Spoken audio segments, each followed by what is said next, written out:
Mga langgam nga gikonsiderang endangered species na rescue sa otoridad sa Pagadian City. Lalaking nagbaligya niini arestado. Ang detalye gikan sa GMA Regional TV News Stringer Audi Hampong.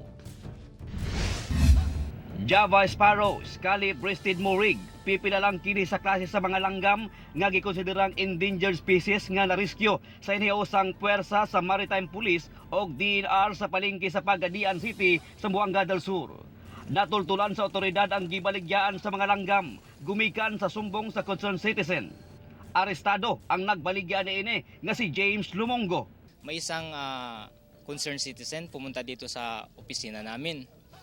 So, sinumbong niya, quoted sa statement niya, Sir, may nagbibinta ng mga ibon o in Bisaya, langgam.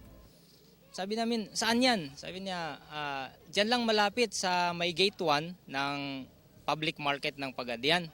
Gikustudiya sa DNR ang nasa 40 ka mga langgam sa ilang Regional Wildlife Rescue Center. Ila kuno kining buhian aron mo balik sa ilang natural habitat. Ang mao mga klase sa langgam dili kuno angay himuong pet o alaga tungod kay kabahin sila sa ecosystem.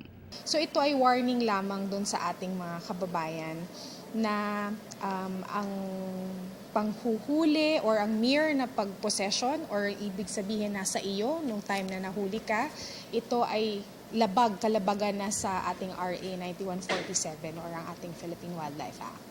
Ako si Audi Hampong para sa One Mindanao.